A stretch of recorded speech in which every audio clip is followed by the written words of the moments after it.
શ્રી મેલડી માતાજી ઉત્પત્તિની પૂર્વકથા અને મહત્વ। જો ન જાણતા હોવ તો જાણી લો। તમને ખબર છે, પ્રથમ જ્યારે મેલડી માતાજી પ્રગટ થયા ત્યારે તેમનું નામ ન હતું। ત્યારે નનામીના નામથી જાણતા એટલે નામ વગરની માતાજીથી પ્રખ્યાત થયા। પરંતુ આ તમામમાં 64 જોગણીનો મહિમા પણ સવિશેષ છે। ત્યારે આવી જ એક જોગણીની વાત આપણે કરવી છે અને તેનું નામ છે માતા મેલડી।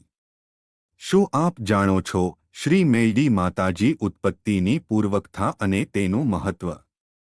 જો ન જાણતા હોવ તો આજે જાણી લો। માતા મેલડીની ઘણી બધી લોકકથા પ્રચલિત છે। ની ઉત્પત્તિની અલગ અલગ કથાઓ પણ છે। પરંતુ પ્રથમ જ્યારે મેલડી માતાજી પ્રગટ થયા ત્યારે તેમનું નામ ન હતું। ત્યારે નનામીના નામથી જાણતા એટલે નામ વગરની માતાજીથી પ્રખ્યાત થયા।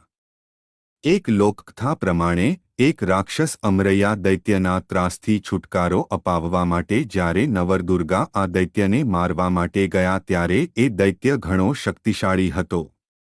તેણે નવદુર્ગા સાથે ઘણા વર્ષો સુધી યુદ્ધ કર્યું। છેવટે તે રાક્ષસ થાકીને આ દેવીઓથી બચવા માટે ભાગવા માંડ્યો। ભાગતા ભાગતા તે પૃથ્વીલોક પર સાયલા ગામના સરોવરમાં છુપાઈ ગયો। ત્યારે નવદુર્ગા બહેનોએ સરોવરનું પાણી પીવા લાગ્યા ત્યારે આ દૈત્ય સરોવર પાસે એક મરી પડેલી ગાયને જોઈ તેમાં જઈને છુપાઈને બેસી ગયો।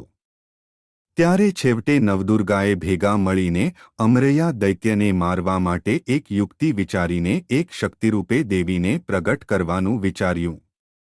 તે સમયે નવદુર્ગાએ ભેગા મળીને પોતાના શરીરના અંગમાંથી મેલ ઉતારીને એક નાની પુતળી બનાવીને તેમાં પ્રથમ પ્રાણ પૂર્યા અને તેમને દરેક દેવીઓએ પોતાની શક્તિ પ્રદાન કરીને તેમને શક્તિરૂપે શસ્ત્ર વિદ્યા આપીને અમરૈયા દૈત્યને મારવા માટે આદેશ આપ્યો। આ સમયે શિવજીએ તેમને કહ્યું કે આજથી તમે તમારા માટે લડ્યા એટલે તમારું નામ શ્રી મેલડીમાં રાખવામાં આવેલું છે।